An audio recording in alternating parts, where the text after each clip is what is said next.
Small businesses need to keep track of employee time, but as a startup, you can't afford the expensive softwares. Come with us into Google Sheets as we show you how to build a timesheet from scratch. By the end of this video, you'll have a timesheet your employees can fill in every day. Let's get started. I usually start every worksheet with a title. Here we'll title this one Timesheet, but every good worksheet also needs a description. Most all of my sheets will have the company name on top, followed by the title of the schedule and the date.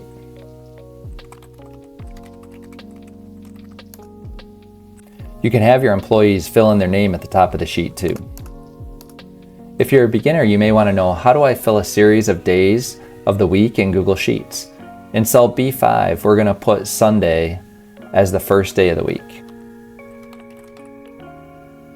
We could go from cell C5 to H5 manually and enter in the days of the week, but Google has a feature to auto fill in the days for us. While still on cell B5, use your mouse to hover over the lower right corner of B5 until the arrow changes to a plus. Then right-click and drag the anchor across to H5 and release the mouse click. If done right, Monday through Saturday will fill in like this across the page, and that is how you can fill series the days of the week. This also works with other series common to spreadsheets, but we need to move on with our timesheet build. So, how do I make the date appear in Google Sheets? The easiest way to see a date in a new worksheet is just to key in the date as you would like to see it. We'll key in July 7, 2024, and it formats as keyed in.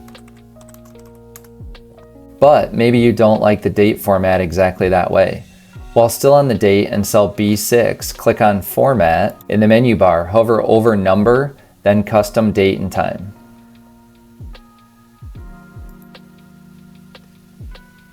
Here you can choose many date formats and find one that you like, but if not, you can modify it. For example, I can change these dashes to slashes.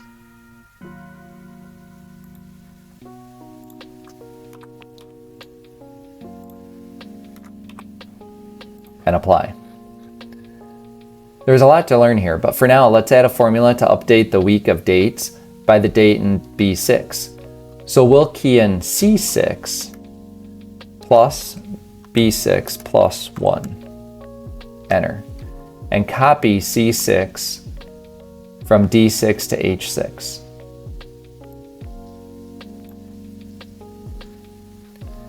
But now that is done, the days and dates aren't centered. So we'll select the range and use the horizontal align button to center each cell and add a bottom border with the borders button. Time clocks are set up to punch in and out times. Since small businesses usually don't have a time clock, we'll add in and out times here with a couple of breaks to be consistent and subtotals.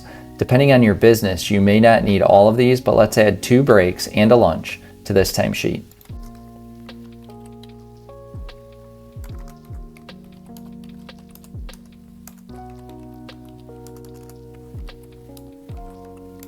Now we need to ask the question, how do I insert time in Google Sheets? As your staff work throughout the day, they can put in the exact time with a shortcut key. If we go to cell B7 and hit Control plus Shift plus the semicolon, it will put in the current time. But most small businesses will pay in 15-minute increments. So I would advise you to train your staff to fill in the time and round to the nearest 15 minutes. So let's put 8 a.m. in cell B7 and 10 a.m. in cell B8. Let's also put in 10:15 a.m.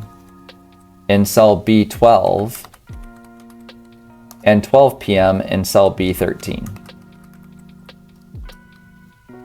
After lunch, let's enter 1 p.m. in B17 and 3 p.m. in B18. Note that Google needs the AM and PM to understand the entry unless you use 24-hour time.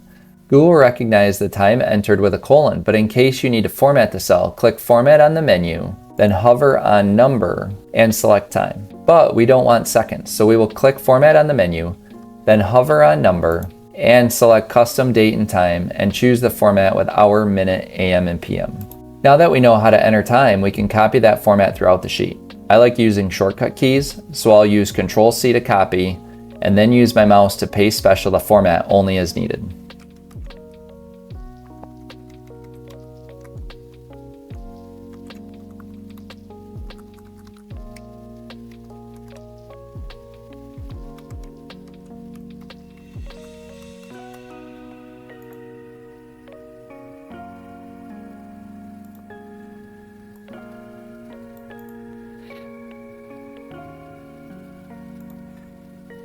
We'll get to the next step in a second, but are you struggling with all the paperwork and business administration to run your small business? Subscribe today to learn more about Google Sheets and how we can help you with your operations, and read our description while you watch if you want to find out about how you can get a copy of this template and more tools for your small business. Now that we have time filled in, we can find out, how can I calculate the difference between 2 times in Google Sheets? To calculate the time worked in this first entry, create a formula in B9 equals B8 minus B7.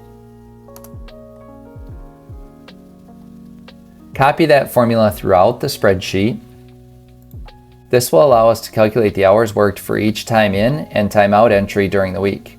I'm going to add some more in-out times here to make sure everything is working well.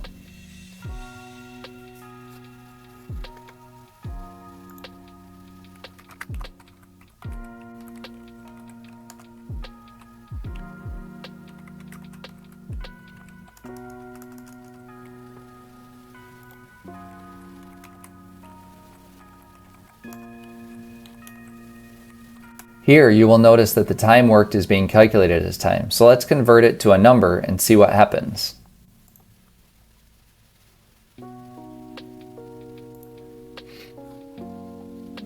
Here you can see a decimal, so this doesn't work, but there is a solution. In cell B9, enter the formula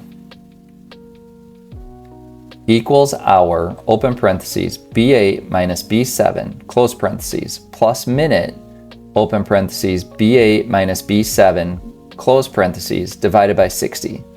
And hit enter, and like magic, time is converted to a number that makes sense, and yes, Google Sheets can calculate hours worked. Now you can copy that formula throughout the worksheet.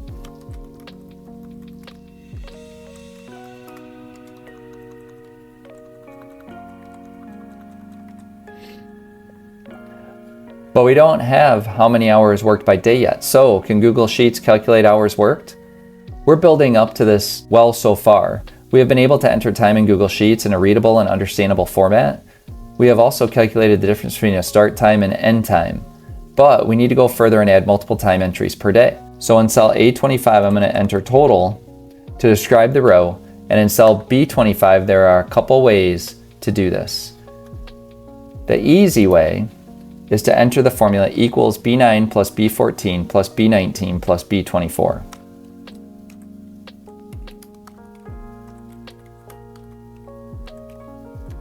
But another way to sum the 4 sections is in C25, enter equals sum, open parentheses, C9, C14, C19, C24, close parentheses.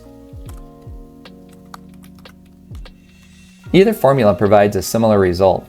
Copy these totals to the rest of the sheet. Now we need to total the hours per day to get a weekly total. In cell F26, title the result as total hours for the week.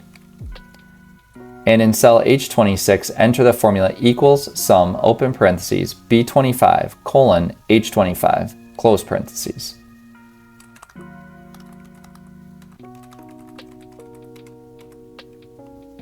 Now, all we have left is to clean up the page a little with borders. Put a border above each total row using the Borders button like this. I select the cells above the total, click Borders, and select the bottom border. But you could also select the totals row and use the top border like this.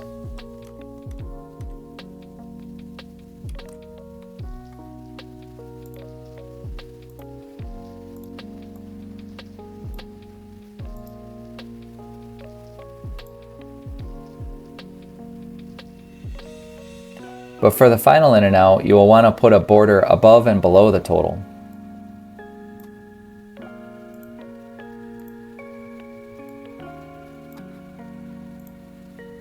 And let's put a border above the total hours like this.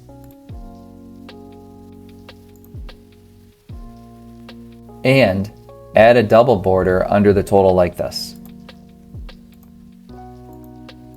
Again, make sure you check out our description for that template offer. And for another great tool for your small business, watch this video next.